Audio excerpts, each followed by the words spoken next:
We founded the Centre for Resilience a while ago, actually just over a year ago, with concerns particularly about NHS staff resilience.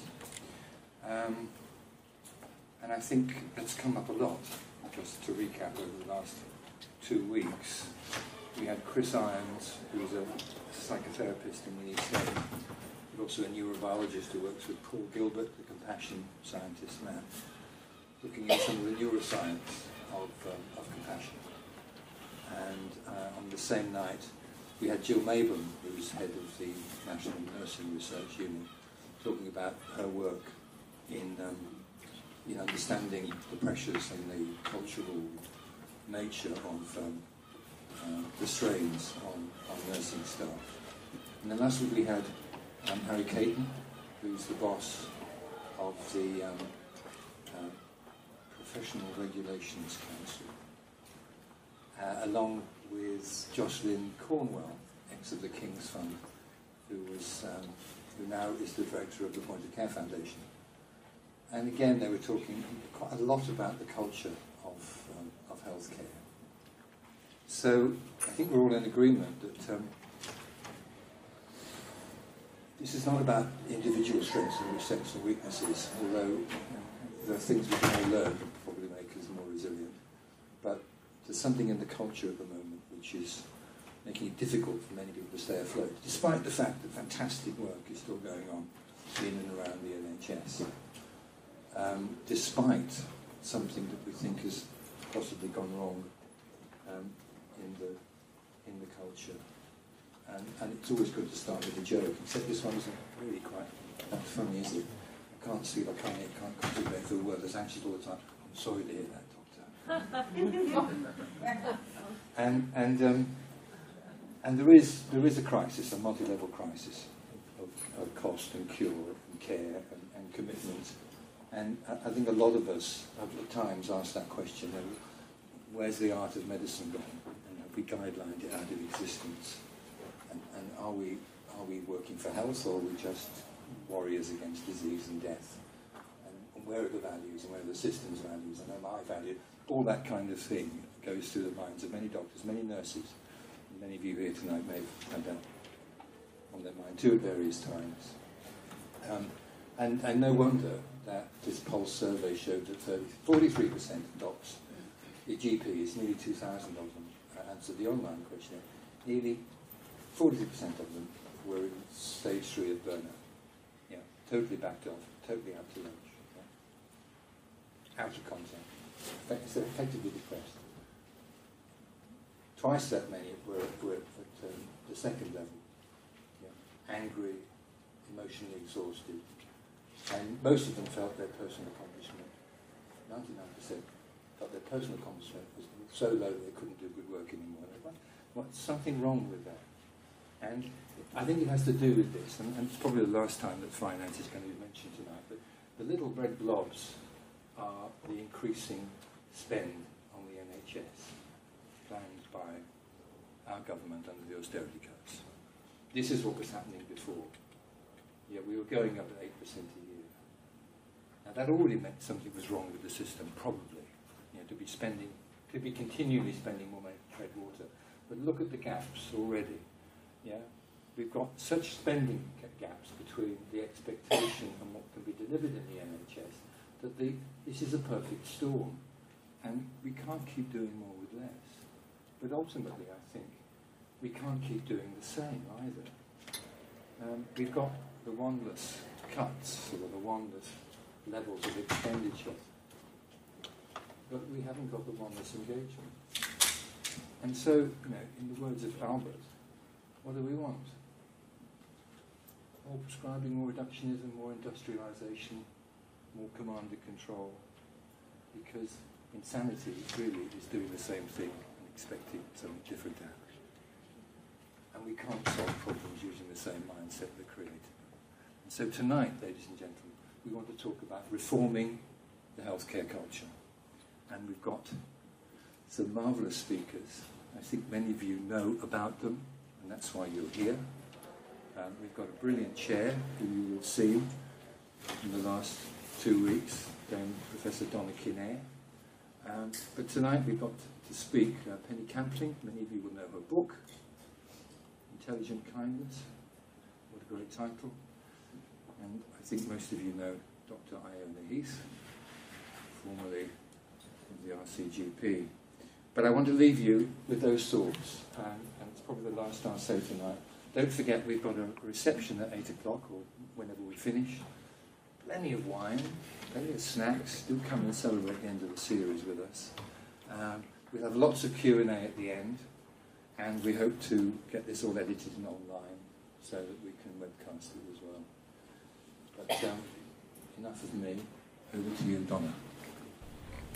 Hi, I just wanted to say welcome and good afternoon. I guess I wanted to kick off this afternoon because many of you will know my ongoing saga. So apologies for those of you that haven't been here for the last 2 weeks, but I just want to share the latest in the edition, this week's work with you. You'll know that I went into work in a very traumatised department, the worst performing A&E in the country. And I have explained to a lot of you that the doctors in there looked down instead of up, and it was like being in a bunker, and we've done a huge amount of work over the last year. So I want to share the latest because it just fits so snugly with Intelligent Kindness, but we've done a huge amount to reform the front door, to get patients through as quickly as possible. So we've identified certain patients, we've put our consultants up front, and one of the things we said was, look, there will be 4 cubicles in our department where we will see patients that aren't staying in the hospital for a long time, that we can turn them around quickly, give them their treatment, and we'll get them out with their treatment, having been treated. So every week I go down, and 3 of those cubicles work all right, and one of them is stuffed full of patients. You know, sitting on chairs all around this cubicle are a number of patients, and I say to the nurses, well, what's that about? That wasn't our agreement. And she says to me, Donna, you know, you just don't understand. I have 3 mental health patients that I need to keep an eye on. I've got patients that need antibiotic therapy, and I've got nebulizers to give. So I said, okay. So I go away because I can't I have to compute this to think about how I'm going to deal with it. So I walk away and I think, And then the next day, one of my consultants, who's the officer in charge, sends a ranting email, you know, who's interfering with my shift, who's asking the questions about the patients that I've got, and we have to absolutely do this. So this goes along, and then another consultant joins in and says, yes, we're in charge. We can treat the patients how we feel. And I've watched this email string go because we've been working on this for a whole year now, where, you know, thinking about compassion and care and looking up and thinking about the way we treat patients. So I see this email go around, so 5 doctors join, and I think, it's enough now. So I send out an email and I say, so you're having antibiotics, and I have to share my cell on my cubicle with a patient that is got some mental health disturbance and another patient that may be having a nebulizer, and you think that's okay? You would want to sit there and have your treatment with 4 people watching. Now the email trail's gone quiet. It's gone really quiet.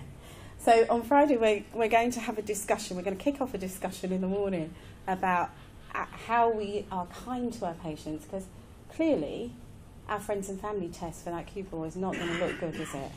Because clearly we think it's okay to share our space and where we treat people.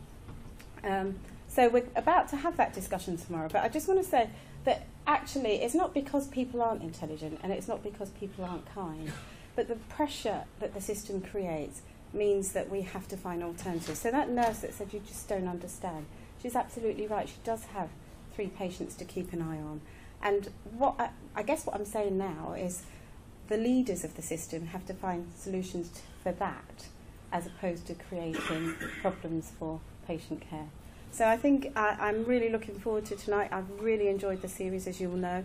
I go back every week and I think, okay, I must put some of this into practice. I fail miserably, but I'm still trying. So I think as we listen to Penny and Iona, I think they'll have a lot to share with us about intelligent kindness tonight. Thank you.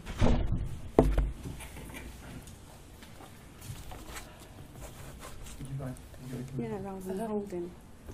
Okay. Yes, no, that would be better.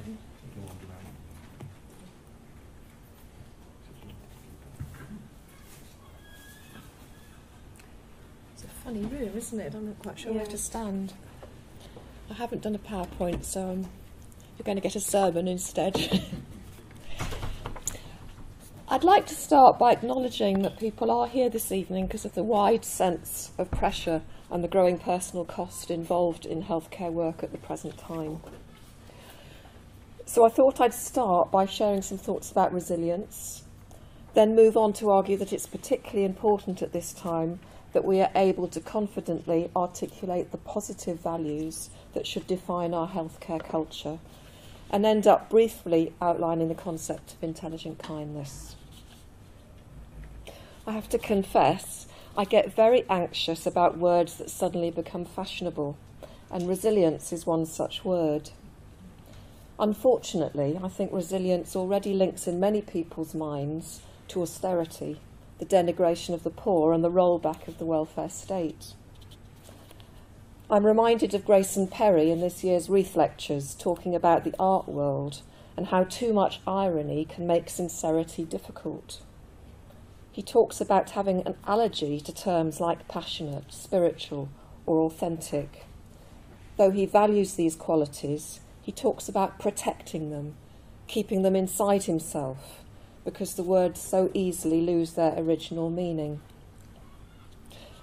There are real dangers that words become commodified, used as a means to manipulate, to change people, to distort and spin reality, rather than as a way of opening up our thinking, nurturing our curiosity, enriching the all-important and rather fragile at the present time spirit of inquiry in our professions and organisations. Some of you will have heard me talk along these lines about the way I see the concept of compassion in the NHS being cheapened and distorted. Tough love is another term.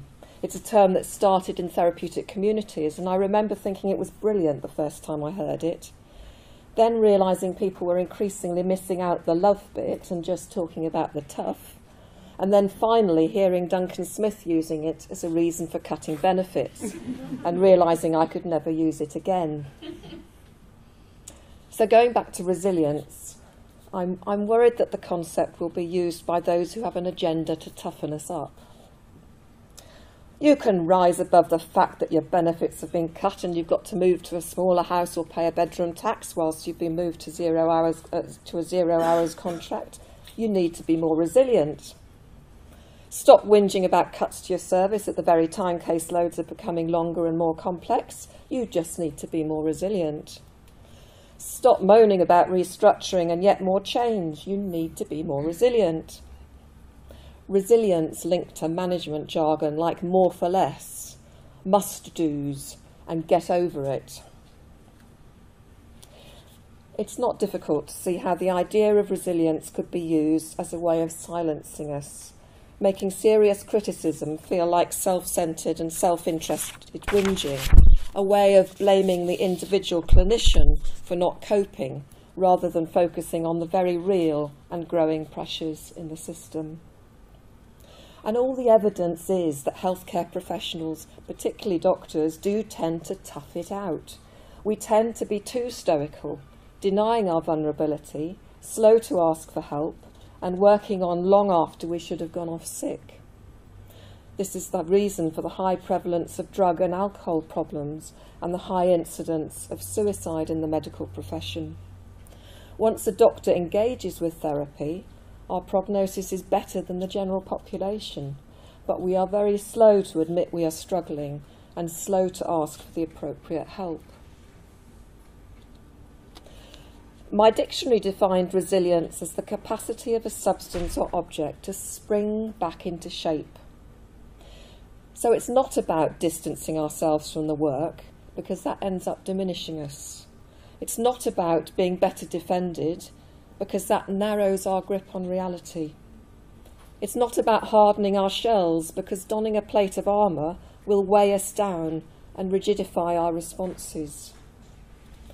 Sadly, we know that the majority of healthcare students are motivated by the wish to make things better, but during their training become more distanced from patients and less empathic.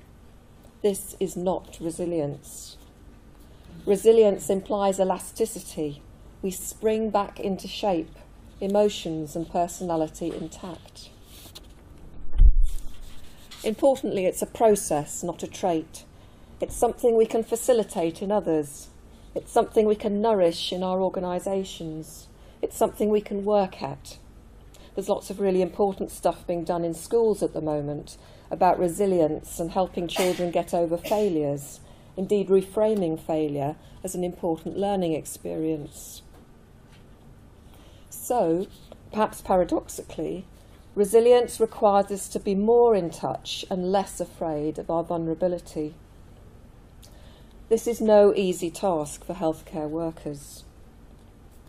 Raymond Tallis, British philosopher and retired professor of geriatric medicine, comments on the enormity in the history of civilization of the imaginative and moral step involved in engaging with the realities of illness.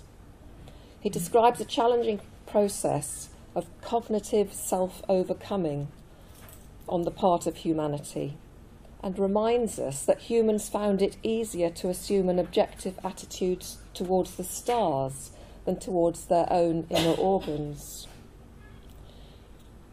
This self-overcoming, perhaps one of humanity's greatest achievements, has to be done on an individual level by thousands of NHS staff every day as they muster the will, the necessary balance of kindness and professional detachment to perform the most intimate tasks imaginable. It's easy to forget the appalling nature of some of the jobs carried out by healthcare staff, day in, day out, the damage, the pain, the mess they encounter, the sheer stench of diseased human flesh and its waste products. Isabel Menzies Lith's famous study of nurses in the 1950s sought to understand why nurses resigned from their profession in such high numbers. It showed that the stresses of nursing, and this is generalisable to any healthcare work, I think, the stresses of nursing and the intimate relationship it demanded with patients made an impact on the organisation of care, leaving those closest to patients exposed to emotional pressures that most senior staff and managers were defended against. Menzies-Liff felt that the work of nursing, because it involves physical and emotional contact with illness, pain, suffering and death, arouses feelings and associated thoughts associated with the deepest and most primitive levels of the mind. She proceeded to show how the organisation of the hospital can be seen as consciously and unconsciously structured round the evasion of this anxiety.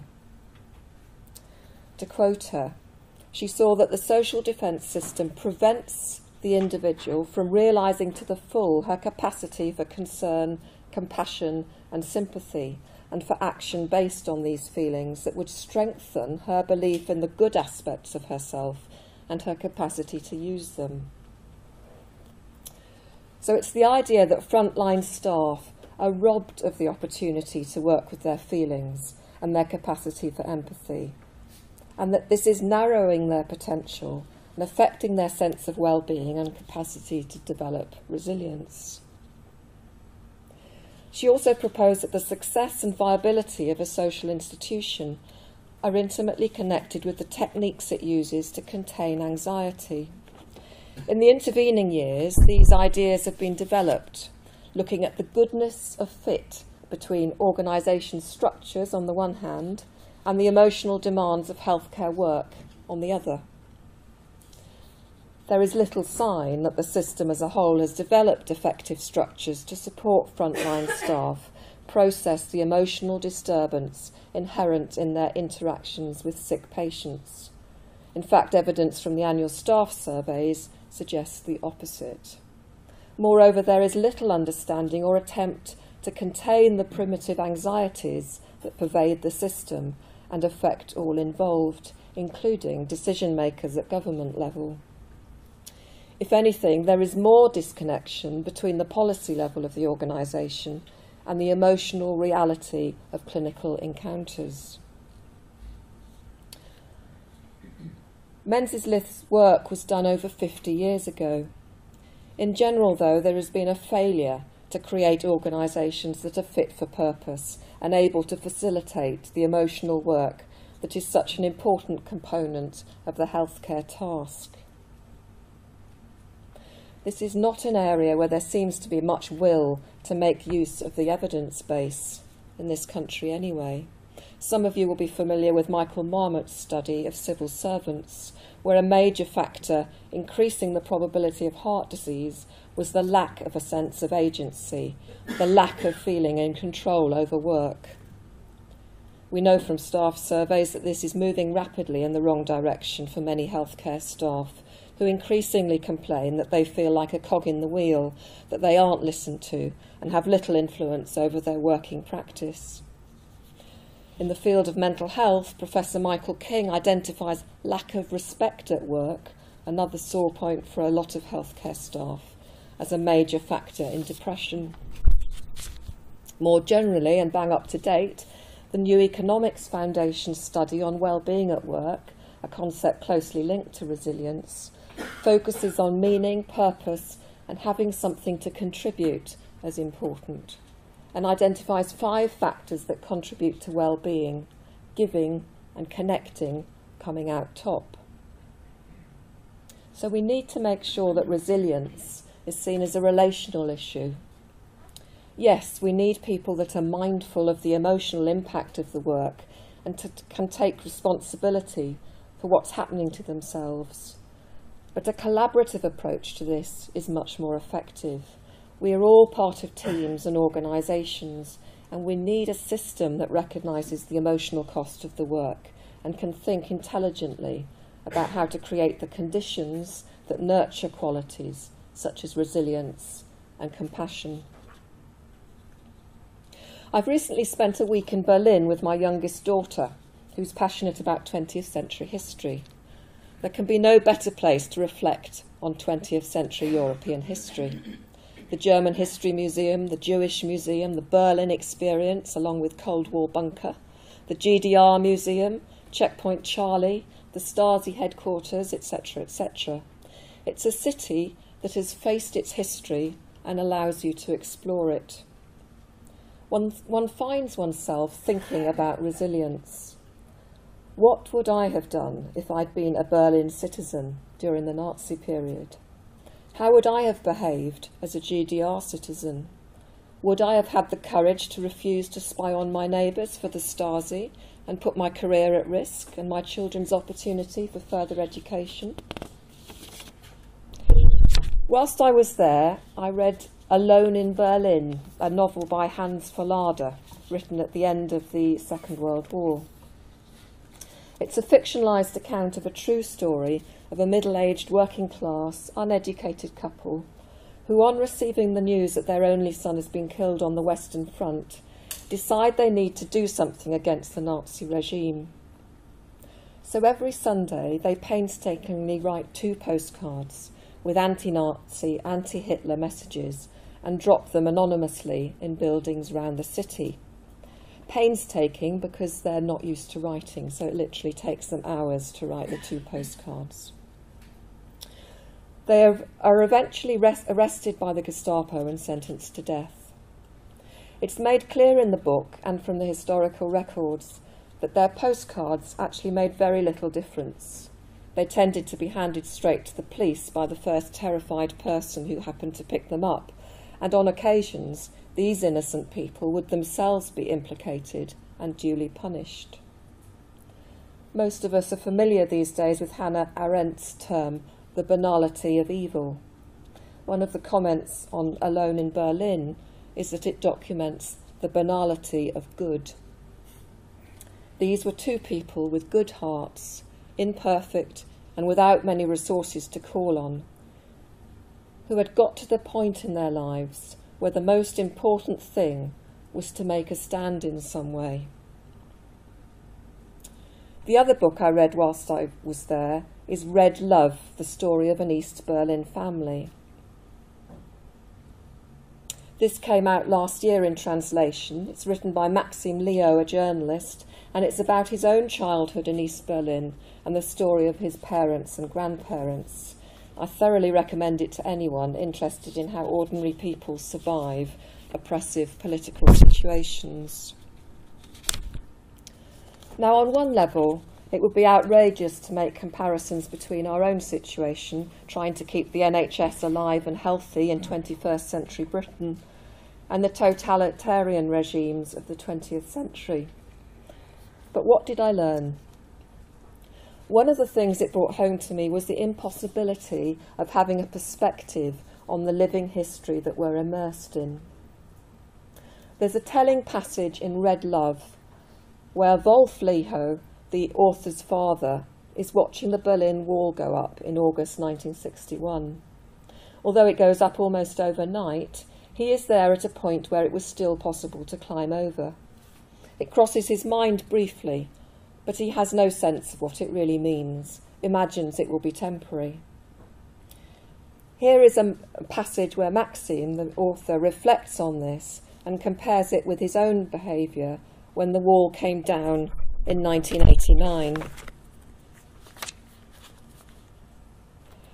When the wall went up, Wolf was 19 years old, the same age as I was when the wall came down. It's possible that he had just as little understanding of the historical significance of the moment as I did when I stood by Checkpoint Charlie in Berlin on the 9th of November 1989. The first thing I thought of when I stepped onto the soil of West Berlin was that I'd left my cigarettes at home. I was really annoyed about this because I always smoke when I'm excited. I had no Western money to buy cigarettes, and I didn't dare ask anyone for one. I thought about what the Westerners would think of me if I started begging as soon as I'd taken 3 steps into freedom. I wondered if I should quickly go back to the East, fetch my cigarettes and come back later. But I wasn't sure they'd let me out a second time, and it struck me that I didn't really know if they'd even let me back in again. If a Western reporter had asked me at that moment what I felt at the time, I'd probably have said that this wall coming down was really stressful. I used to do a lot of consultant appraisals and was often struck by people's lack of perspective and ignorance about the bigger movements, the paradigm shifts and forces at work in society that so directly affect our working lives. If you don't have such a perspective, you end up taking every frustration, challenge and criticism very personally and often risk expending energy inefficiently. One of the pleas from Steve Iliff's excellent book on the industrialisation of primary care is that we wise up to the bigger picture, the inevitability of economy of scale and some degree of industrialisation, so that we can think clearly about how to mitigate some of the worst consequences, take a lead and adapt creatively rather than drift passively into a world where we then feel alienated. If we're to recover our sense of agency as a profession, we need to know our history and think intelligently about the socio-economic forces at work on us. The active promotion of a competitive market economy, the industrialisation of healthcare, the framework and currency of specification, regulation and performance management, and the inexorable rise of consumerism and promotion of patient choice. These elements are, of course, interrelated and some would say reflect inevitable trends in society at large. But of particular concern is the way these processes have taken hold without proper debate and understanding of the unintended consequences for the system as a whole. Another theme that emerged from reading about the regime in the GDR was the deep mistrust those in power felt towards its population. Albrecht and his fellow leaders of the GDR were German communists, some of them Jewish, who'd escaped the Nazis, mostly by moving to Moscow. They settled back in East Germany for ideological reasons, but were in effect governing those they had been at war with, those they had been persecuted by, those who'd driven them out, those they saw as the enemy. This mistrust seems to me fundamental in understanding what went so badly wrong. Mistrust seems to me to be one of the defining characteristics of 21st century Britain. We are governed by people who profoundly mistrust the public sector. Honora O'Neill spoke about this in the Reef Lectures back in 2002, but it seems that things have continued to get worse since then. O'Neill argued that we've got the problem wrong. We behave as if there's a crisis in trustworthiness, when there is in fact no evidence that people are less trustworthy than they've been in the past. The real crisis isn't about the lack of trustworthiness, but about the lack of trust, the growing culture of suspicion linked to excessive accountability regimes. It's difficult for micromanaged clinicians constantly watching their back to develop into the experience-wise, discerning clinicians we would like to see. It's easy to see how such a system can become a vicious circle, a self-fulfilling prophecy. For trustworthiness develops through being trusted. And such a system will not nurture resilience. Cynicism, yes. Resilience, no. In Honora O'Neill's words, we need to be free to serve the public. There's one important way I hope that the experience I've been reflecting on in Berlin is very different from our experience working in an embattled NHS. We are not alone. It's the nature of totalitarian regimes to isolate. The title, Alone in Berlin, is pertinent. The couple kept themselves to themselves for fear of betrayal or guilt by association. Despite this, the Gestapo murder a brother and the dead son's fiancée.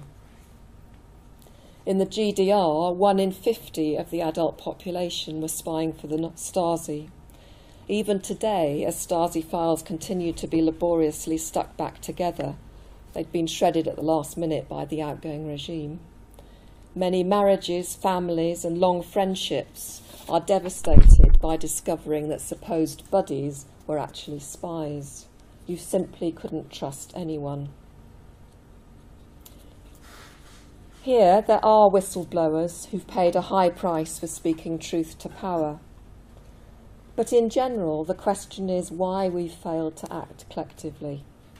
The absence of solidarity within and between professional groups in the face of obvious dangers in the care of patients, to our services and towards the NHS in general is something I think historians will struggle to understand.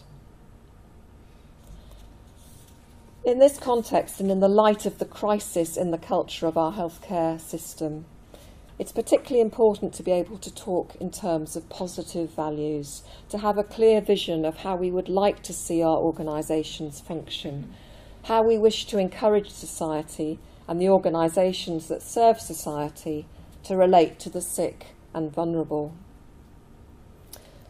The NHS was founded at a particular point in history when there was a strong motivation to create a better future based on the idea of the common good, a concept that may be out of fashion but is still enshrined in the NHS constitution.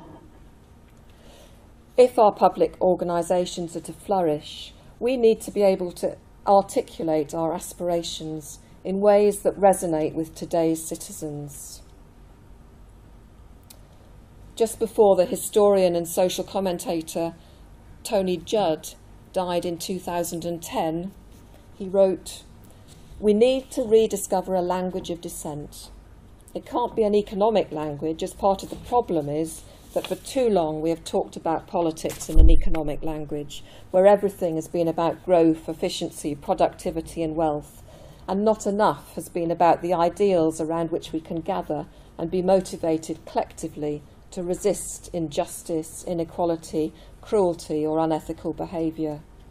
We have thrown away the language with which to do that, but until we rediscover that language, how can we work together?"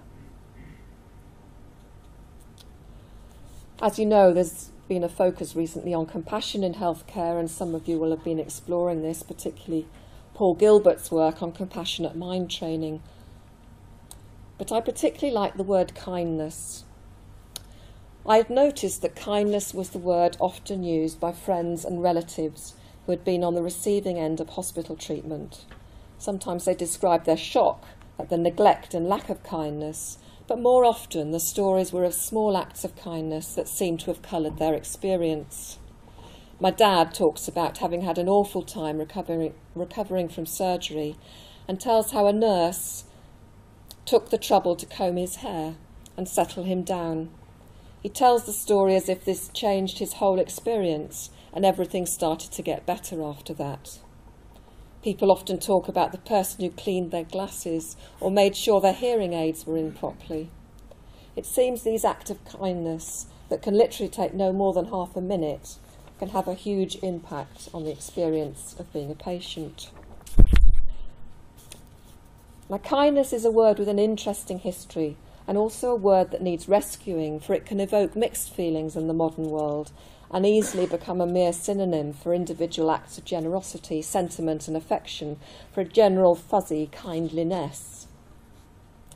The warping and obscuring of what kindness is about have been extensively discussed by psychoanalyst Adam Phillips and historian Barbara Taylor in their book called On Kindness.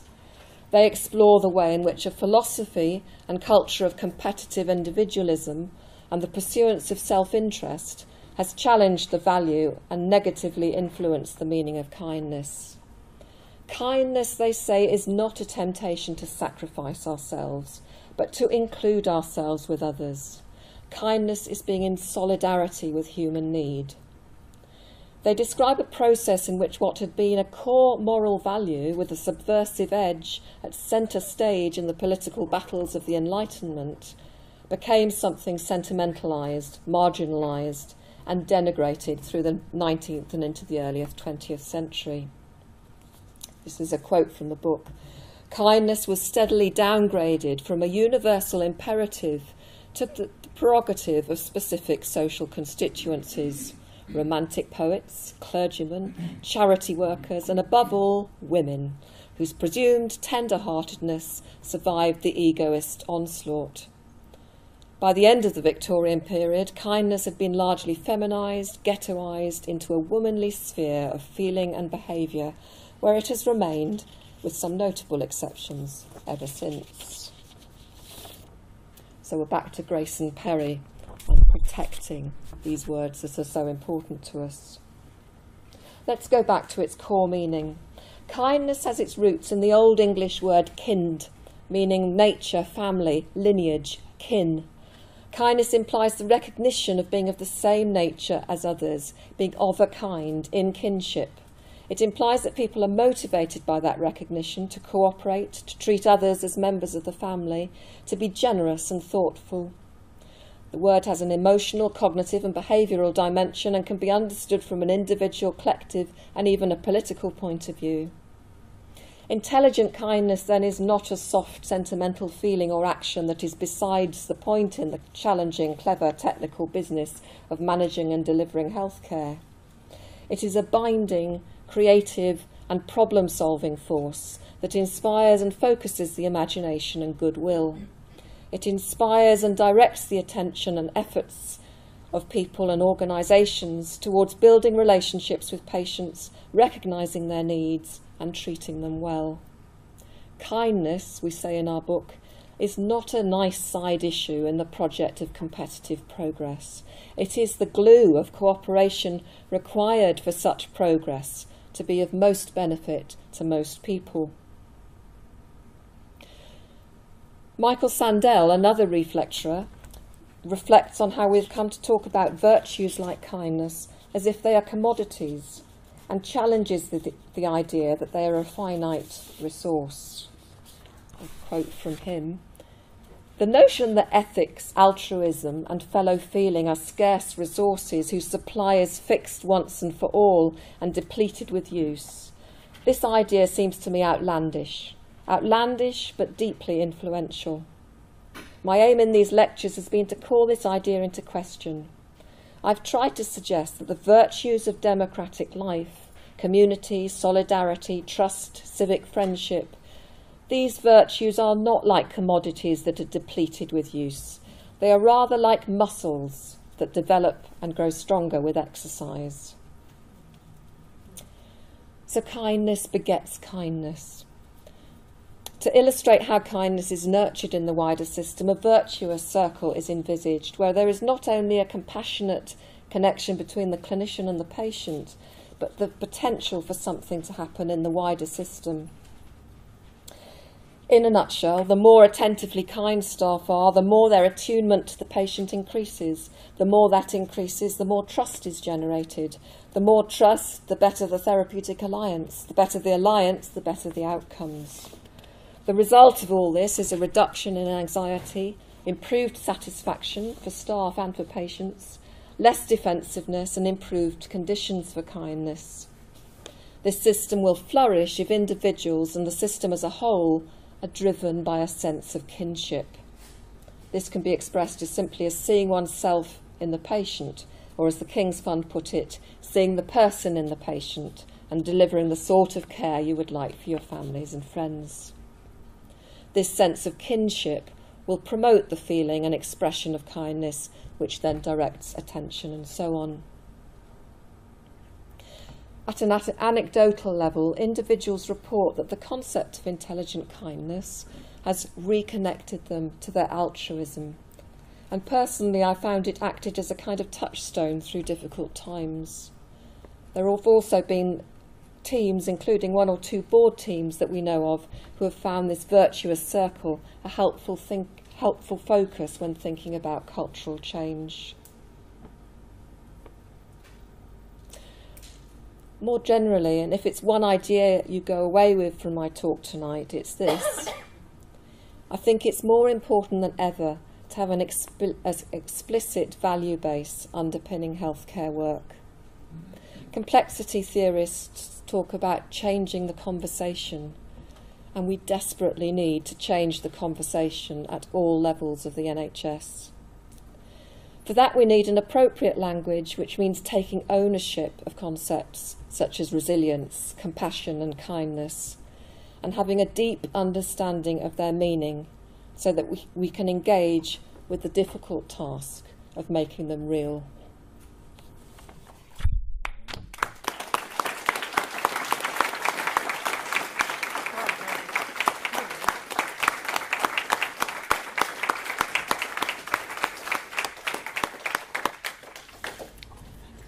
Well, thank you very much for that, Penny. What we'll do is take questions as we normally do at the end of the second lecture. And so I'm just going to invite Dr. Iona Heath. How many of you have read Penny's amazing book? Fantastic. And for those of you who haven't, you must. Because when I reviewed it, I wrote, if I ruled the world, I would arrange for everyone who wields any degree of power within the NHS to be locked in a room until they had read it. But then, of course, that is precisely the sort of dictatorial behaviour that the authors see as the antithesis of intelligent kindness, and so I am obliged to fall back on an unrestrained enthusiasm that I hope will prove infectious. So, it is the most fabulous book. So, now I have got PowerPoint because I'm, pathetic, and I have taken my title from the great Irish novelist Sebastian Barry, and in this novel that he's holding here, in The Secret Scripture, Barry writes about that strange responsibility we feel towards others when they speak, to offer them the solace of an answer. And when we look more closely at the meanings of that wonderful word, solace, as yet untouched by NHS England, we can see immediately how relevant this is to understand the role of kindness and compassion in healthcare. The American philosopher Martha Nussbaum reminds us of the importance of novels, and Penny has been talking about that. She describes the commitment of the novel to the separateness of persons and to the irreducibility of quality to quantity, its sense that what happens to individuals in the world has enormous importance, its commitment to describe the events of a life not from an external perspective of detachment, as the doings and movings of ants or machine parts, but from within, as invested with the complex significances with which human beings invest their own lives. And she talks of the novel's commitment to the moral relevance of following a life through all of its adventures in all of its concrete context. And for me, the solidity of this commitment is the foundation of both kindness and resilience. And of course, we cannot possibly offer the solace of an answer until we have first listened, really listened, to the other who is speaking, be it a patient or a fellow health worker. This redoubtable woman is not Queen Victoria, as you might immediately think. She's the Victorian novelist and poet Dinah Crake. And she wrote, "Oh, the comfort, the inexpressible comfort of feeling safe with a person, having neither to weigh thoughts nor measure words, but pouring them all right out just as they are, chaff and grain together, certain that a faithful hand will take and sift them, keep what is worth keeping, and then with a breath of kindness blow the rest away." And the wonderful news is that this has just been published in Tools of the Trade, Poems for New Doctors, published by the Scottish Poetry Library, and to be distributed to all students graduating from medical schools in Scotland. And it seems to me that this is just how we want our patients to feel as we are listening to them. William Carlos Williams, poet and family doctor, describes the intensity of listening in medicine. It is actually there in the life before us every minute that we are listening, that rarest element, not in our imaginations, but there in fact. It's that essence which is hidden in the very words which are going in at our ears and from which we must recover underlying meaning as realistically as we recover metal out of ore. And Williams describes this essence as the nearest most patients come to the poetry of their lives as they struggle to give expression to their deepest feelings and fears in the quiet privacy of the doctor's consulting room. And in another of his novels, Sebastian Barry also touches on the power of words and wondered in her private mind at the power of mere words.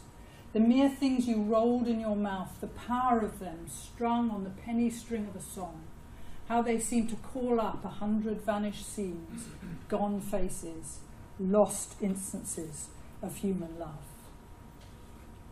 How words can catch and hold the story of a life, the story that in the consulting room will prove fundamentally important to both patient and doctor. So the patient is talking and the doctor is listening. This is John Berger's drawing of the philosopher Simone Weil. And Simone Weil writes repeatedly about the importance of moral concentration, about what she called attention. No true effort of attention is ever wasted, even though it may never have any visible result, either direct or indirect. And in a world increasingly obsessed with measurement and recording, this remains absolutely true. And in his novel Chance, the brilliant Joseph Conrad describes the transient fashion for certain words.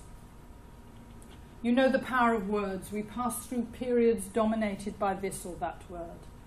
It may be development, or it may be competition, or education, or purity, or efficiency, or even sanctity. It is the word of the time. Well, just then it was the word thrift, which was out in the streets, walking arm in arm with righteousness. Today, more than 100 years later, in the context of the least compassionate government I ever remember, the word is, of course, compassion. And if not compassion, it is kindness. But when words are used in this way, when they're out in the streets walking arm in arm with righteousness, they are all too often part of the exercise of power and control. It is difficult, if not impossible, to demand compassion. Simple kindness, a bit easier. But attention, the foundation of both, may be possible. Those who are unhappy have no need for anything in this world, but people capable of giving them their attention. The capacity to give one's attention to a sufferer is a very rare and difficult thing. It is almost a miracle. It is a miracle. Nearly all those who think they have this capacity do not possess it. Warmth of heart, impulsiveness, pity are not enough. It's all much more difficult than that. Genuine attention. I think attention, if genuine, inevitably brings kindness in its wake. This is the wonderful Scottish poet Kathleen Jamie, and like Simone Weil, she finds that the needed commitment and concentration of listening and noticing come close to the idea of prayer. This from an atheist. Isn't that a kind of prayer? The care and maintenance of the web of our noticing, the paying heed. And then, when she describes her experience of bird watching, bizarrely, it sounds so close to the kind of receptiveness that we need in medicine. Try this. This is what I want to learn, to notice but not to analyse. To still the part of the brain that's yammering, my God, what's that? A stork, a crane, an ibis? Don't be silly, it's just a weird heron. Sometimes we have to hush the frantic inner voice that says, don't be stupid, and learn to look again, to listen. You can do the organising and redrafting, the diagnosing and identifying later. But right now, just be open to it. See how it's tilting nervously into the wind. Try to see the colour, the unchancy shape. Hold it in your head, bring it home intact. Right now, do nothing, just be open to the patient. Notice them and hold them in your head. Don't start to analyse, to diagnose, even to answer too soon. Attention consists of suspending our thought, leaving it detached, empty and ready to be penetrated by the object. It means holding in our minds, within reach of this thought, but on a lower level and not in contact with it, the diverse knowledge we have acquired, which we are forced to make use of. And this seems to me to be about not applying simplistic labels to people too readily. The philosopher Iris Murdoch follows on from Simone Weil. I have used the word attention, which I borrowed from Simone Weil, to express the idea of a just and loving gaze directed upon an individual reality. I believe this to be the characteristic and proper mark of the active moral agent. If we consider what the work of attention is like, how continuously it goes on and how imperceptibly it builds up structures of value round about us, we shall not be surprised that at crucial moments of choice, most of the business of choosing is already over. Decisions and choices turn out not to be the discrete events so beloved of politicians and healthcare policymakers. They evolve within the relationship between doctor and patient, clinician and patient, provided that relationship is informed by sufficient attention. The task of attention goes on all the time, and at apparently empty and everyday moments we are looking, making those little peering efforts of imagination which have such important cumulative results. And I think every clinician will recognise those little peering efforts of imagination and how much they help. Yet this is all very difficult, and perhaps increasingly difficult to sustain. This is Arthur Kleinman, professor of both psychiatry and anthropology at Harvard, and he offers the beginnings of an explanation as to why this should be so. The priorities of the practitioner lead to selective attention to the patient's account, so that some aspects are carefully listened for and heard, sometimes when they are not spoken, while other things that are said and even repeated are literally not heard. And the eminent medical historian Charles Rosenberg, also from Harvard, he agrees. He writes, "This modern history of diagnosis is inextricably related to disease specificity, to the notion that diseases can and should be thought of as entities existing outside the unique manifestations of illness, in particular men and women." And this takes us straight into the world of guidelines and evidence-based medicine and payment for performance, all of which are disease rather than person-focused. And it takes us also to the reaction of discomfort among clinicians, which managers and some non-clinical researchers sometimes find so hard to understand. The struggle to shoehorn the enormous diversity of human experience into the world of standardised protocols. The discounting of significant chunks of patients' narrative to fit diagnostic criteria, so nicely demonstrated by Jean Fader's work in rapid access chest pain clinics. Because ignoring part of a patient's story is not only dangerous, it also betrays a lack of interest. Simone Weil again, "You do not interest me.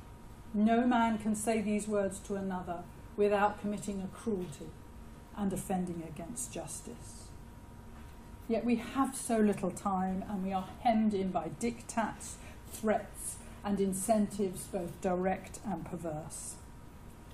This is from Weil's experience of factory work.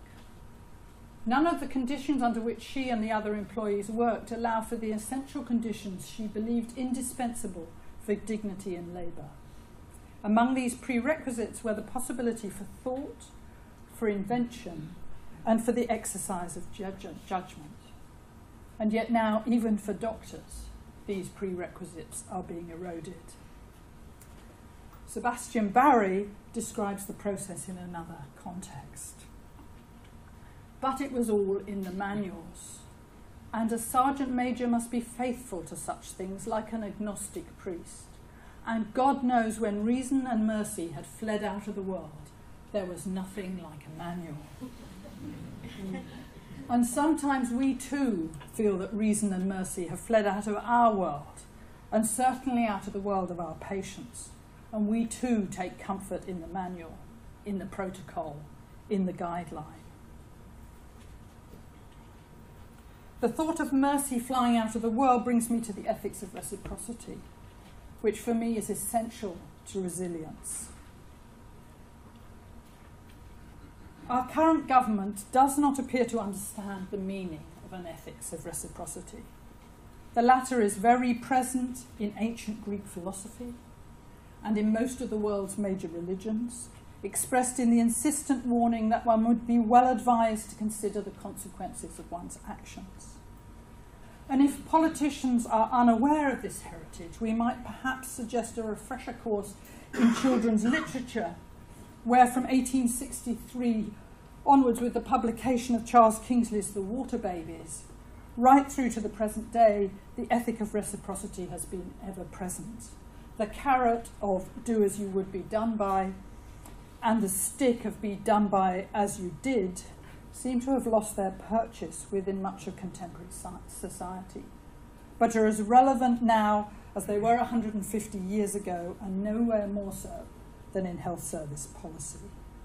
If the government want to see a health service permeated by the care, compassion and respect that we would all want for those we love, then they must pay more attention to the importance of demonstrating those same qualities in their treatment of the frontline health service staff. Meanwhile, the NHS itself is already in the process of reaping what the government has sown in terms of undermining its foundations in notions of shared responsibility, reciprocity, and social solidarity. by making it available for the pursuit of private profit.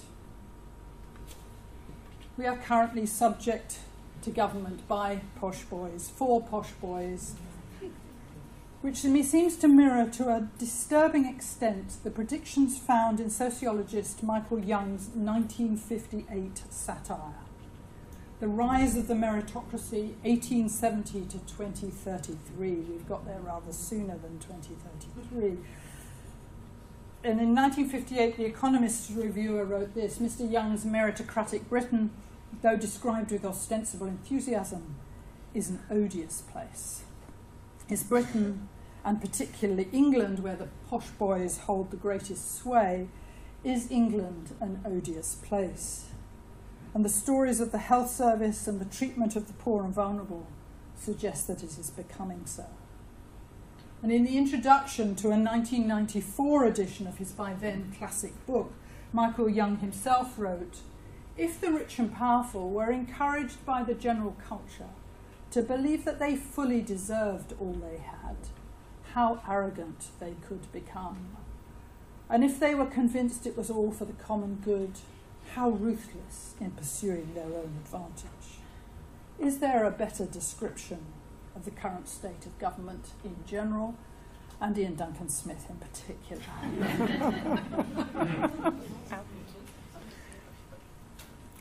Those in government, despite all the advantages of their birth and education, convince themselves that all their success is achieved entirely through their own merits and so deserved. The sinister obverse of this is that they tacitly seem to assume that the opposite must also be true, that those on the losing side of our deeply unequal society similarly deserve their fate.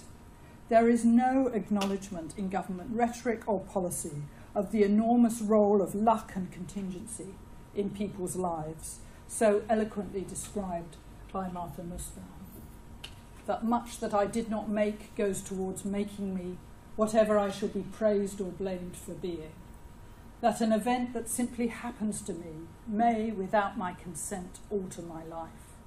All these I take to be not just the material of tragedy, but everyday facts of lived practical reason. This enormous artwork by the German artist Anselm Kiefer, called The Hierarchy of Angels, is from 2000. And thinking about his work, Kiefer writes, "If there is too much order, it is dead. If there is too much chaos, it doesn't cohere. I'm continually negotiating a path between these two extremes. And so are we as clinicians." The seductive order of Sebastian Barry's manual and the evidence-based guidance set against the chaos and tragedy of so many people's lives. This is the contemporary Dutch philosopher Anne-Marie Mol, and in her superb book, The Logic of Care, she writes, "Care is bad when the measurement of a few discrete parameters displaces attention from the sometimes painful and always complicated intricacies of day-to-day life with a disease."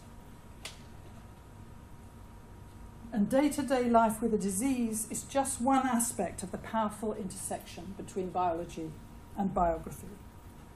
Medicine has one leg firmly grounded in biology, but the one that should be grounded in biography is largely missing. And it is perhaps doctors in general practice who have the greatest need for this other leg. This is the Norwegian microbiologist Elling Ulvestad, looking particularly Norwegian in this picture.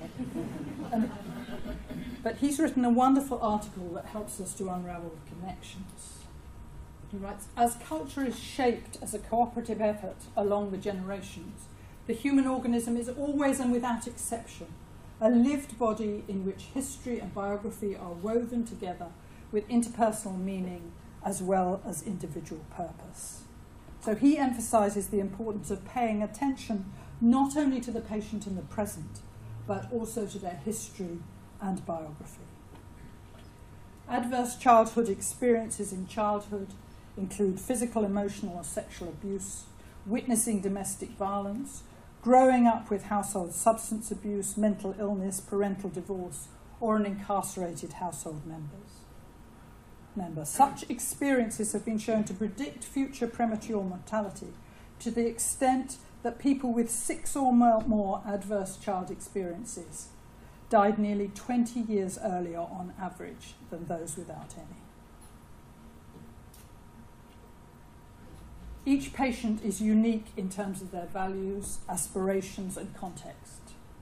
But even more fundamentally, each life's history and experience alters the way the body works through a multiplicity of mechanisms which include effects on the functioning of the nervous and endocrine systems and epigenetic effects on gene function.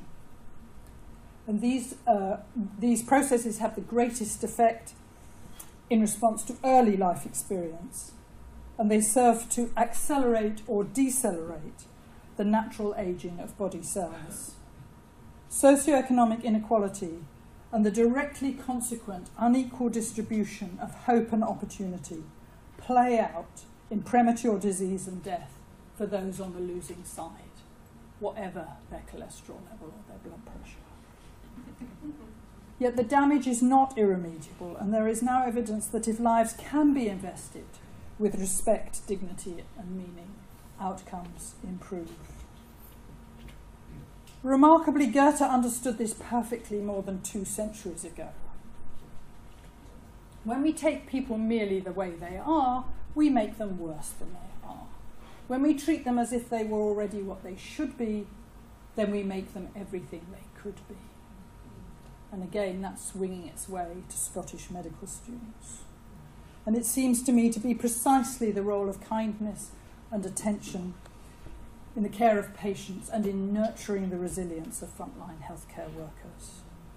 So that brings me back to my title, The Solace of an Answer. Having listened, how does the doctor or other clinician find the words to respond? So back, as ever, to Irish writing and to the marvellous Seamus Heaney.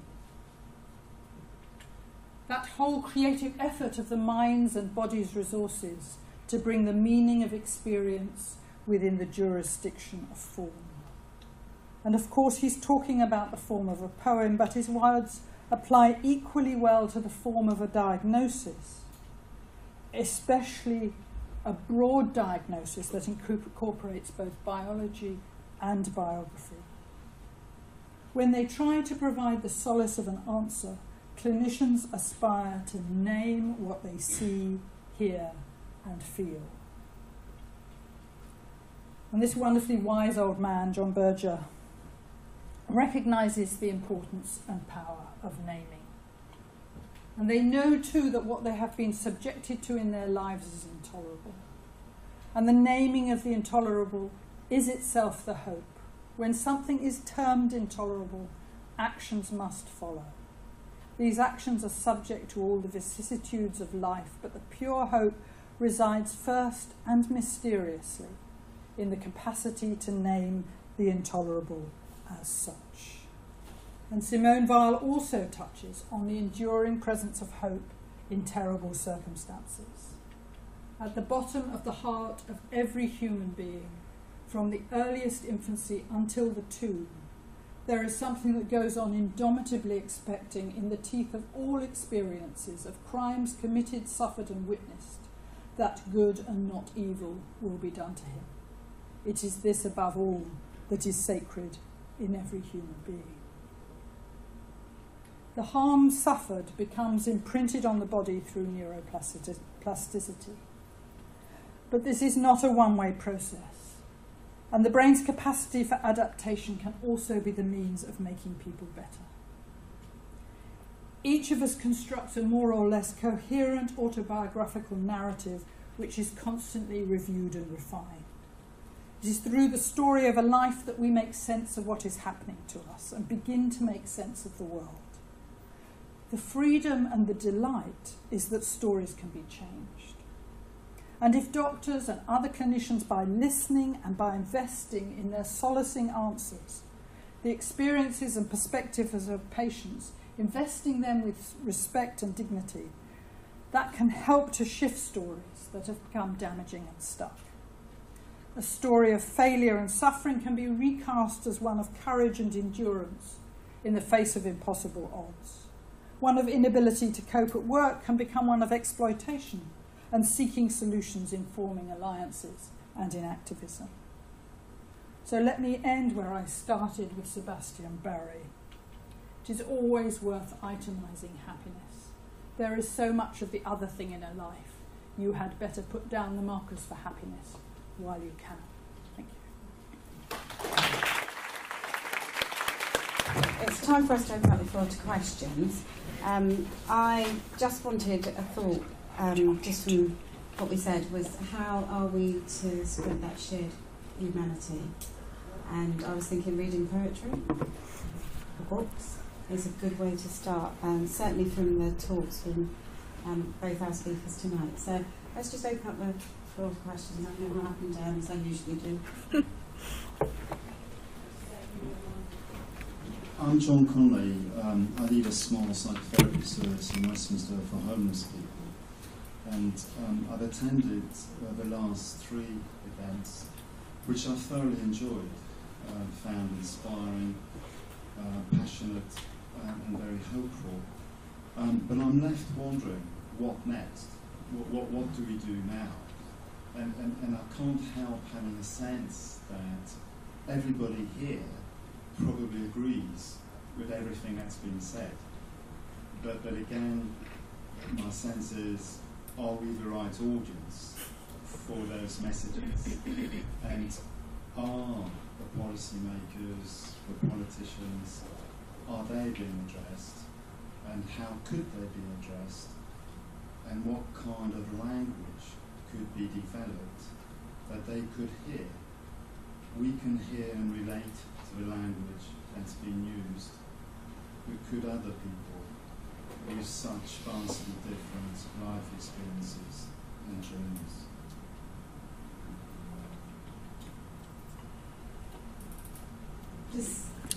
Do we want to take a couple of questions and then attempt to answer that? Yeah.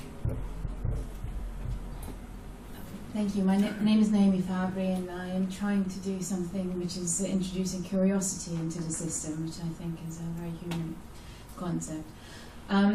I actually wanted to, my question was around language. My background is in literary studies, and that's how I got into healthcare. And the 2 things that I'm very interested in are, first of all, power structures and how they're reflected in language. And as an anecdote in a response to your comment, I've had ongoing Twitter conversations. Actually, I've been attacked the most when I have tried to say that maybe people going to see doctors, there is a reason. And I get back from the most compassionate and the most sort of highly recognised GPs, oh, well, they're healthy attendees. There is the thing about need and want. And I think those, for example, those are languages that are transferred from economy, that are accepted, that we live with on a daily basis. And it's absolutely normal to tell patients that they don't know what they really need and they just want things. And I think those are the things that actually are very important. Anyway, that's what I wanted to refer to. And just as a final thought around collaboration, I don't know if you're familiar with Margaret Heffernan's work and A Bigger Price, which is about, it's a business book, but it's about the damage that competition does and how collaboration actually can create more value. Lots of people wanted to come in. Yeah, I know. I wondered if you 2 wanted to just give a response, or one of you wanted to give a response, and then we'll just go around and take some more questions. So I've got you cited. There may be no response. Well, I mean, I don't think we're alone here, are we? I think there's a huge number of people agreeing with most of what we're saying. And it's finding a way to capitalise and empower ourselves with that knowledge.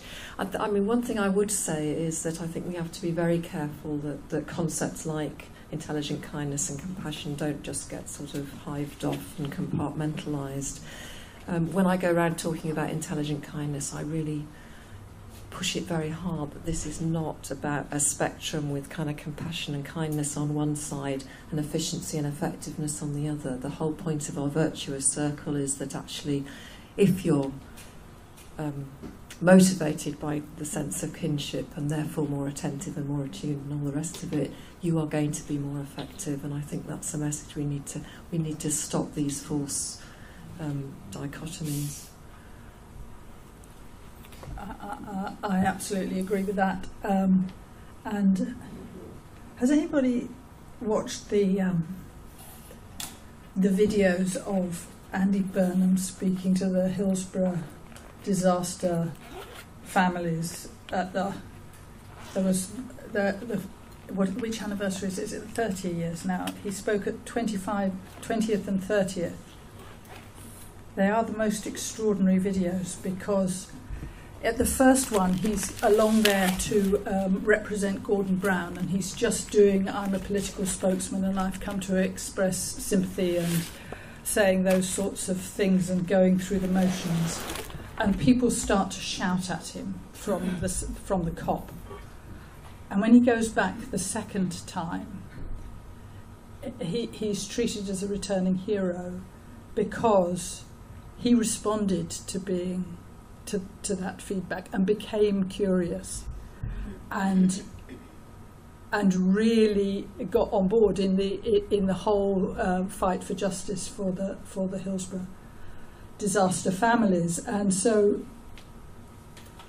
I think it's just if you can listen, because after this first experience of being really badly heckled and silenced, really, he thought he'd just sneak away, and somebody who was with, especially as he's an Everton supporter, a very famous Everton supporter, somebody who was with saying, no, you have to go to the reception.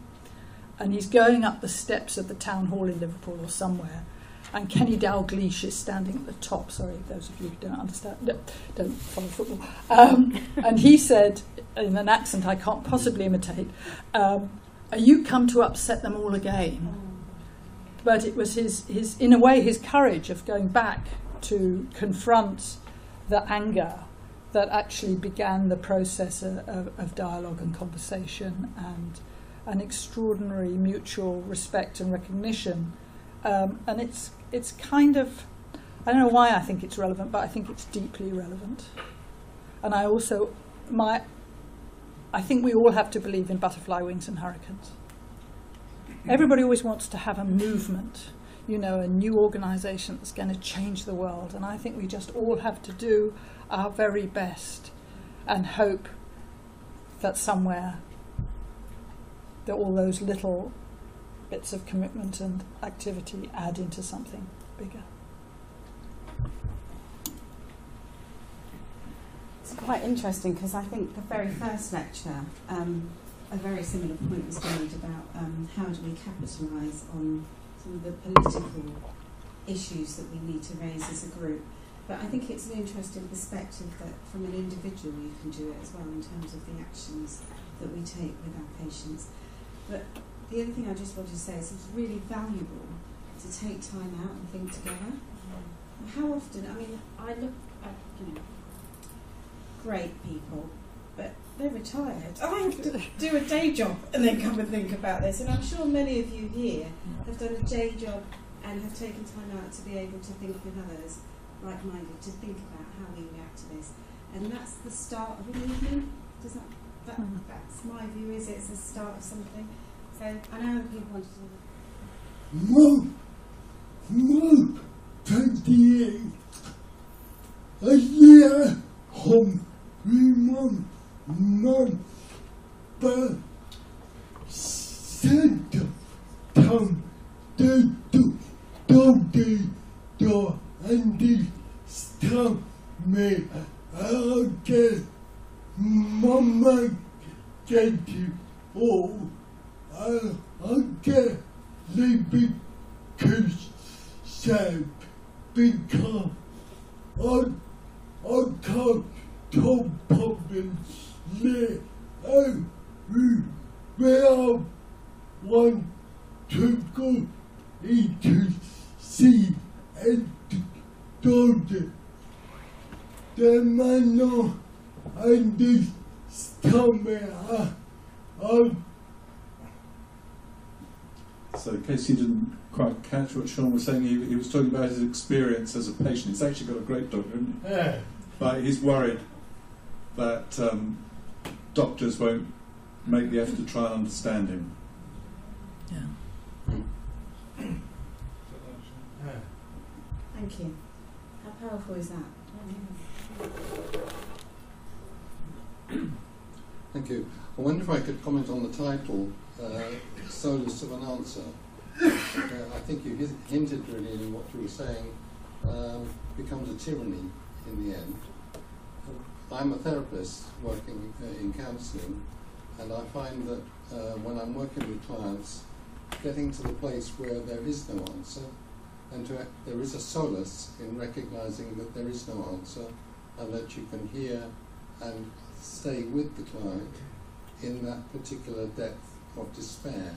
That's where the hearing and the listening really reaches its depth. But I wonder if, in terms of the discussion about the whole topic of kindness and caring within the NHS, we need to be looking at the whole model really of the community in which we are involved.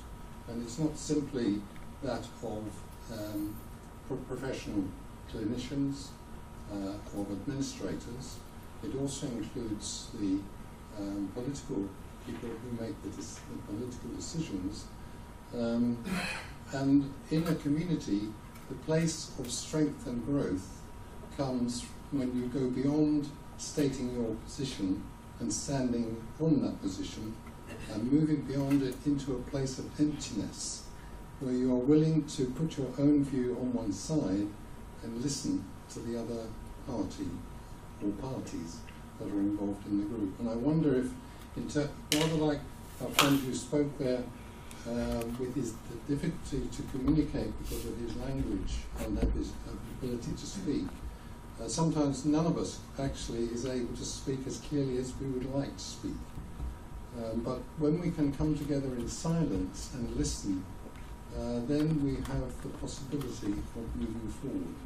But I don't know how it can happen within the NHS or that kind of an environment where those groups of people that are interested can come to a place where they're willing to put away their own interests. And maybe your example of Andy Burnham is a place where he actually did that. He heard the first angry tones and then realised he had to come to this in a different way. And I think what you're describing is a tension as described by Simone Weil. What you're describing is what Simone Weil meant by attention. And when she said that it's not warm-heartedness and pity, and it's something much, much more difficult than that. And I think that's right. And I think I agree. You're also saying the same thing, that the answer that there's no answer is an answer. It's just a different sort of answer. Yeah, I'd just like to elaborate on that because I think it's crucial, really. I think there's a whole, and I'm a psychotherapist as well, and I think there's a whole, I think we're incredibly naive about anxiety. And I think if we started to look at the power of anxiety in the NHS to kind of pervert what we're trying to do, and if we and it's not just about frontline clinicians. No. It's about everybody, particularly at government level, actually, because I think, and I think anyone who hasn't read Isabel Menzies' list ought to go back to it, because it was written in 1950s, but actually it's so pertinent now. And what she was aware of as a psychoanalyst and an anthropologist, I think she was as I tried to say, that healthcare work puts us in touch with these very primitive anxieties, so that they're around in the system. And then I think on top of that, we've got all the sort of anxieties that come down from our political system, and the fact that we have elections so frequently and everybody's thinking about getting elected again rather than having a long-term plan for the NHS. So we've got all that anxiety in the system, and learning that we don't have to react to that, learning that we just need to understand it and put it back where it belongs, I think is so important. And I think you can make a case that for some of the sort of frantic restructuring that politicians do is actually about being put in touch with these very primitive feelings about death, about decay, about our fear of madness, all of which have become kind of hived off and compartmentalised, and we're much less in touch with those feelings, I think, than we used to be, and we're very frightened of them. And I think there's lots of sort of frantic activity trying to defend against that. So I think it's a really important point you've brought up.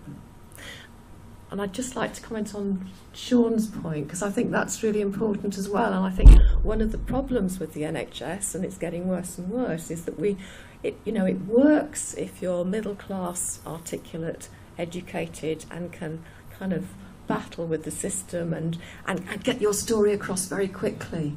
And actually, the majority of our patients, are elderly. They might have respiratory problems and find it difficult. There's all sorts of reasons why they're going to struggle to do with that. So we've got to be realistic about that. Again, there's a sense of denial going on.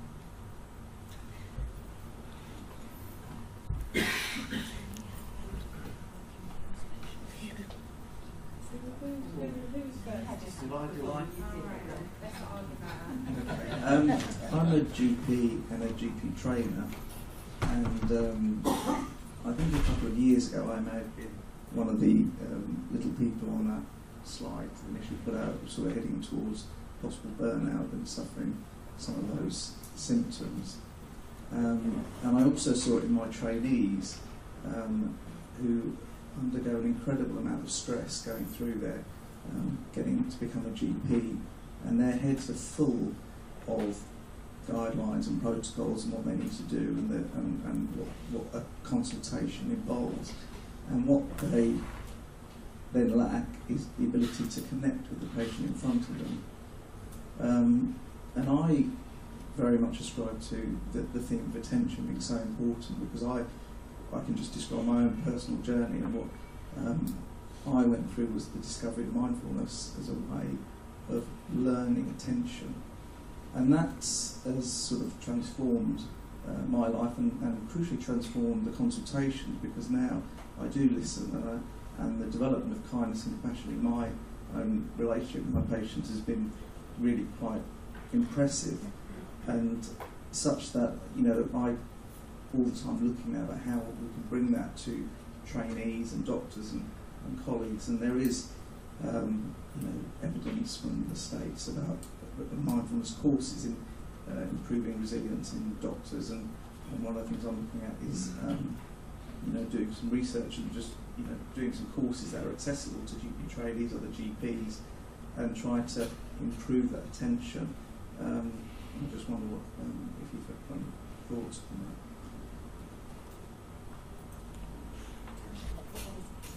Could I speak? Because what I wanted to say is very closely related to what you were saying.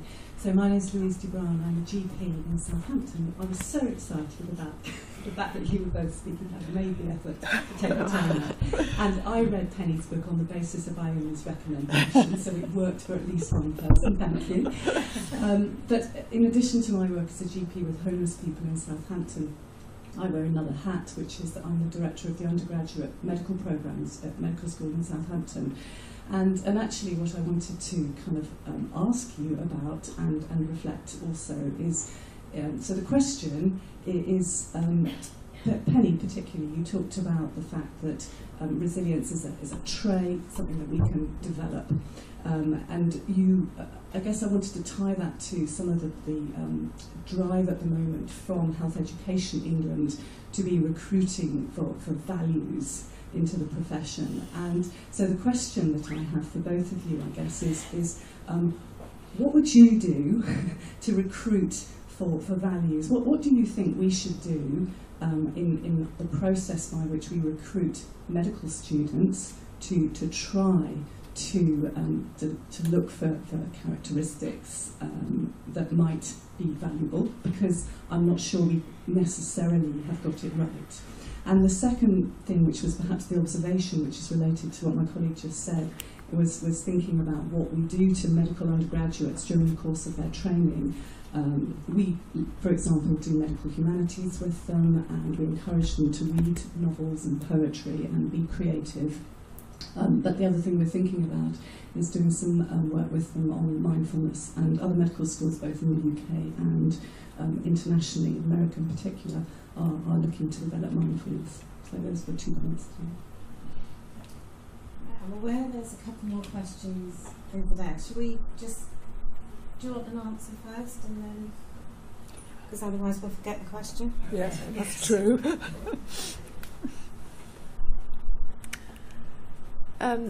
I couldn't agree more about mindfulness. I think it's just so important, and again, it's just so important to get across to people that this isn't about, going off and doing a sort of mindfulness exercise in some way.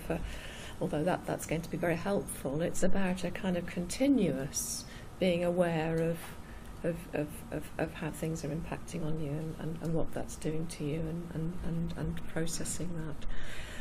I mean, again, I just really push that we demand this at every level. It's not just about frontline staff, it's about our managers, and it's about the people that are making the decisions, the people in power. We need them to be mindful.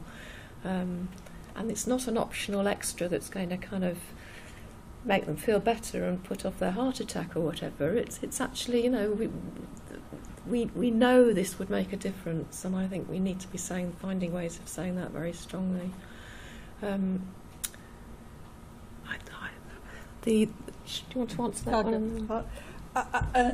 And it's interesting how different people learn in different ways. I mean, I think I've got a sort of condition where everything I read is about general practice. I could read a textbook of nuclear physics and discover it was about general practice. I mean, I can read almost anything through that particular lens, and it's been immensely enriching for me. But how I really learnt to listen was this particular patient of mine, who I'm sure had all 6 adverse childhood experiences and had a shockingly difficult life, and clearly died in her late 50s from 2 cancers, because that was where she was going from the very beginning, I suspect. We were on the maternity ward together 37 years ago, and she had a child that was probably had fetal alcohol syndrome and was severely intellectually impaired, and our daughters grew up on a very divergent course. But this woman, who'd been in and out of mental hospital before this child was born, multiple suicide attempts, never ever self-harmed after this child was born, never had another hospital admission, showed the most amazing degree of courage and commitment to this child. It was staggering. But the way she taught me to listen was, she would come and start to tell me the story of what had happened. If I was so ill-advised as to interrupt her, she would simply go back to the beginning of the story again. There's no better way of teaching a doctor to keep their mouth shut. And I learned fairly quickly. And on the answer as to who should, I think we've got admission to medical school completely upside down. Almost everybody, including myself, who I think has been the sort of doctor I would want from my family, that dreadful test, friends and family, wouldn't get into medical school these days. So this idea that you have to, and I looked at my children's friends who went into medicine. I wouldn't want them as my doctor. Jesus, they may have had straight A's, but whereas all the ones that you actually would think would make a really lovely doctor only got maybe 2 A's and a C, like we did. So there's something very wrong just on that simple level, that intellectual capacity is the most important. thing if exams test intellectual capacity, discuss. Can I just... Oh, sorry, Penny. Sorry. Did you want to come back on that? Yeah. I have a niece who's training as a nurse. I've been really interested and shocked actually at her experience and just how kind of uncared for she is, and she's actually training at UEA in Norwich, which is a good school for nursing. But it seems to me crazy actually, that 3-year course for nurses. They've just kind of, when they made it into an academic course, they just shoved a whole lot of research and other stuff into it to make and it's just so busy and unrelenting and no holidays. And one of her experiences was, so she's there as a university student, so she signs up for all these activities, and then she's told, her first week that there's no way she can do any activity because she'll be going on these placements and doing nights and stuff like that. And it's just been such a bad experience, and had to pay for her injections. I was just really horrified at that. She had to pay for her Hep B and stuff, and just what a way to treat these 18-year-old wide-eyed, wanting to make a difference young people. And actually one of her bugbears was that the medical students didn't and they when they were sent out to King's Lynn or somewhere, accommodation was found for them, whereas the nurses had to find their own bed and breakfast, and they could eventually claim it if they filled in 50 forms, but it wouldn't, this sort of thing. So there was a sort of inequality between the nurses and the medical students right from the start. So that was, that's just an anecdote, but I think that's just a different perspective on your problem. I don't think we get recruitment right, but then we get it wrong all the way through, don't we? And I know people like you are trying really hard to put medical humanities in and stuff, but actually unless we treat them more kindly, they're not going to, that's and it's I've got a godson who's he's at FY2, I think, but I was horrified to hear they have absolutely no choice when they take their holidays in this particular trust. They are, so he can't get his holidays with his girlfriend. It's as simple as that, and there's no choice, there's no negotiation. So all the way through, I just think we need to be a bit more caring and empathic. I just wanted to ask, a thought came to me, because do we think people don't have the values and morals when they're recruiting? No, I think people do. I think if anything, we are selecting out. Not selecting in. I think that's related. Because I think well, I was going to say, because I should imagine that everybody in Germany at the war had values that were all pretty coherent and very similar. So it's very puzzling to me that we ask this question, because actually they're product of us often, the med students or nursing students. And just in response to that, I don't really know, because as a nursing student I was thrown onto a ward with 30 patients, and I did the apprenticeship model where I was expected to look after. I was terrified most of my time because there was no one else to turn to. At nights I was alone, and I'm not sure whether, I don't know if any of you have forgotten the junior doctors. I used to see them petrified running from, the 1 in 2 or the 1 in 1 or I think I was a slave to the system at the time when I trained. So I'm not entirely sure that it's about the morals and values, because I still feel that I have some of the morals and values that I started with. So they're not completely eroded. But I do think the experience that we've put some of our students through, watching my own children become nurses and doctors or whatever, actually ends up with burnout. And we don't equip people with the capacity to actually talk to somebody or help them through those difficult times of what you're seeing. You would see someone die and there was no way to go with that. So I'm not sure if they're a product of the system when we get to the stage that we're talking about with no humanity. Because I don't see many middle-class children that I talk to in the past anymore that end up being doctors without the values. They all want to make people better. They all want to come and do a good job. So, but that's just my thought, which I shouldn't have anyway. But I am the chair. Hi, thank you. My name is Anand, and I work in the knowledge transfer company. I first of all want to make two comments. First to Sir David, my friend,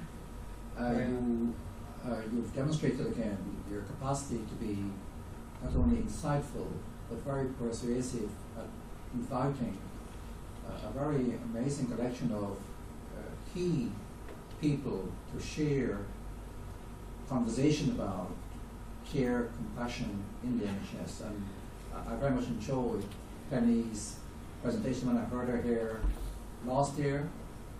I also very much enjoyed Iona's presentation, and I'm delighted that certainly in Scotland this kind of discourse is made available for medical students. David, wearing your very creative and persuasive hat, there must be a way in getting these messages to where it matters most. I mean, some of the comments here tonight were about who else should be involved, who should we be calling to action. And it seems to me that this is kind of the deep, rich, insightful discourse that we should really make available to managers, leaders, and frontline staff, but equally to some extent to patients, because patients are a powerful resource, and we should recognize that they can help in this journey. Secondly, to say that two very recent reports, one by Chris Ham et al. On the review on engagement in the NHS, engagement and involved decision making, appeals to organizational leaders and regulators. And a recent piece, the white paper by colleagues at the NHS IQ, Kenneth Bevan and Steve Fairman, talks about 5 enablers, one of which Penny touched upon, a call for a much richer narrative, a new kind of conversation, what they call the dialogic approach. It seems to me that we have 1.4 million people in the NHS, and any call to action, any appeal, should really be directed at them as well, in a very personal way. Donna talks about the experience she had over the week. There are hundreds and thousands of people who experience those same kinds of, if you like, challenges day in, day out. And so we need to find ways of how we can support and nurture the commitment that they have. So I love to do presentations. There are some powerful stories, powerful narratives, and some very insightful sources to draw on. And I just wish, David, that we can find a way to spread this as widely as possible. Thank you. Okay, there's 2 down there, there's 1 over here.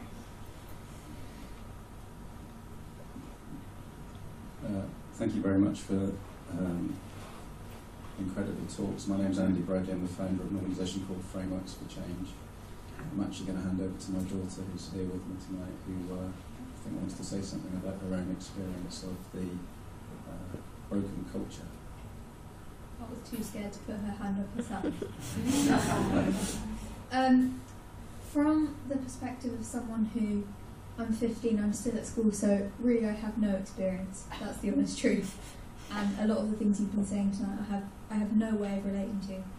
The only perspective I have is that 4 years ago when I was 11, I had, without a doubt, the most traumatic experience I've ever been through with a doctor who I'd just been diagnosed with a back condition, and it wasn't that serious, and I didn't need to panic. And this consultant who I'd never met before, I was in no state of needing an operation, nowhere near that, and he listed all of the ways that I could die on the operating table when I was 11. And I think that's kind of installed a real anger and a real sense of, are you not a human? Can you not see what you're doing? So when people say, how are we going to get this message out and how are we going to make people understand, what I'd say is, I think what's gone wrong is people have lost their human. They've lost their ability to think as a person, as a whole person, as a person who has feelings and who this will affect. So I say to get to the people who work in the NHS and to get to the doctors and the consultants and GPs, you need to appeal to their human side. You need to draw it out of them, because everybody has a human side. It's not like they don't have this inside of them. I think it's just a case of how do we help them to find it? How do we facilitate a way of them to get back in touch with that? Because I think when that happens, and there's been stories told where that has happened, I think it's magic. If I could go up to that doctor that lists the risks of the operation and say, you scarred me, you messed me up, I think that could make such a difference to him and how he approaches his life. So I think a lot of the power is with the people who have the strength to get in touch with their vulnerability and say, yeah, that really hurt me, and I really do think it's dangerous that you talk to people that way. Yeah. Thank you very much. I've got some over here and then I'll be back to you. Okay, sorry. Trying to do some order around here. Hi, my name is Mary Dalgleish. I'm a holistic healthcare practitioner with a private practice. Yeah! Oh, there are some others here too. I loved your story about the lady who started at the beginning when you butted in, and I think that's just so important to, you know, as a practitioner, just to be able to listen. And somebody just mentioned something recently, and I hadn't actually thought about it, and it was listen and silent have the same letters in them. And but I also know that for me as a healthcare practitioner, that it's important for me to nurture myself first. And when I can be in touch with my humanity and feel nurtured within myself, then I'm in a much better position to help others. You know, when I'm sort of in touch with my own heart. And for me, you know, through a type of mindfulness I do practice in my life, just, and some, you know, you could maybe say it's a bit selfish, putting yourself first, but I feel every day I have to nurture myself and put myself first. And then when I'm happy and free, I can help others. You know, when I feel good, I can help others. But also, apart from my job where people come and pay me, I also work as a volunteer facilitator for personal peace education projects. So if anyone is interested, they can come and chat with me and I can give you some information. The nice thing about it is it's free, because I don't do it full time, but it's just a way of giving back. So organisations maybe just pay for some course materials. But so if anyone's interested, please come and see me. Thank you. Sorry, you're next. Let's not have a row. It's my mother. Oh, okay. Let's have a row. I'll stand over here. Hi, I'm Katie. I was actually just picking up on the 2 points about the patient. So I've lived in the NHS for the last 7.5 years after a cancer diagnosis at 22 with a chronic form. So, you know, I'm in the hospital a lot. And it's really interesting because I'm actually about to graduate from here as a naturopath, so I've sort of done it from both sides. And the patient is so powerful. I go to Westminster, I'm active, I'm talking to people, and I'm talking about mindfulness and listening to the patient and how important it is. And I think if you can rally round the patient and get them into Parliament, MPs listen, they listen to you. You know, it helps when you say, you know, cancer, people do sit up and listen. But the sway that we can have as the patient voice to help you in what you're trying to achieve, especially those like myself who are completely on your side. You know, I'm not there to have a go about you know, it's not just non-white, middle-class, well-educated people that aren't listened to. You know, it happens to us all. But if you can rally around the patient, we're so valuable and we're so willing and we want to make a change and we are happy to do it. And I mean, I'm very vocal about it. And if you can draw on that, I think that may be how the ball starts rolling, because people in power, they might be more willing to listen to the patient rather than those who work in the NHS. And that's how change will happen. Is I could have a quick word. So I'm not here, I'm not a student, but I practice something called heart math. I deal in stress, anxiety, panic. I don't prescribe drugs, I'm not trained allopathically, and in fact Westminster University does do heart math as part. There's 37 years of research, and I would suggest every single practitioner has a course in heart math technique and the science behind it as well. You alluded to epigenetics. The woman of 55 with the child, she didn't need to die at that age because there is this field of possibility, not probability, and there is so much we can do by changing how we feel, not our thoughts, but our emotions and feelings.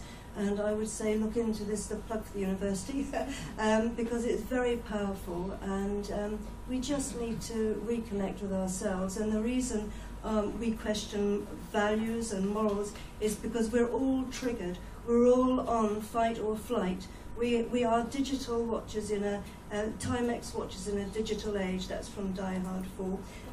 We all operate on Fred and Wilma Flintstone inside, but out there it's Star Trek. So we all need to look after ourselves first and foremost. And I just wanted to say, how many of you were student doctors and nurses in the audience? Because I just remember the first day I walked into theatre, and you do have to shut off. Empathy can't be everywhere. You need to treat people with empathy, but when you see that knife cutting the patient's leg off, or whatever it is that you first experience in theatre, there is something about you that has to shut down to cope. You know, and I see it in nurses and doctors every day. So it is a right response in some ways. It can't be the response that leads our interaction with patients, but it is a necessary evil to be able to self-preserve.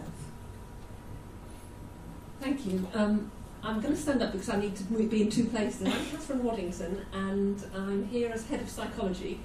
So in the psychology world, when I read Menzies' work, and I work in work and organisational psychology and emotional organisations, she is a saint.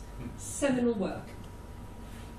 I started my life as a nurse. I could possibly have trained with you.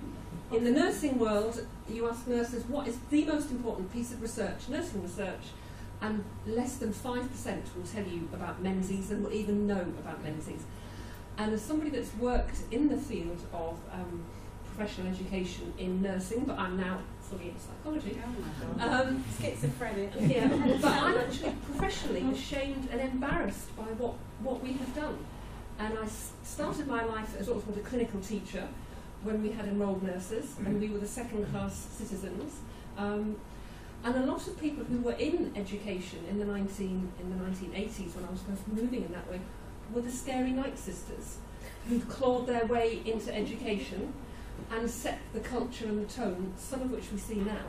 And then what we've got of that is the overlaying on of what's called Project 2000 and bringing nursing education into universities, which are now as commodified as public sector organisations and hospitals. And I think we've got a lot of history of mistakes that need to be uncovered and put right. So in my world of compartmentalising, nightmarish old bags that Mr. Donna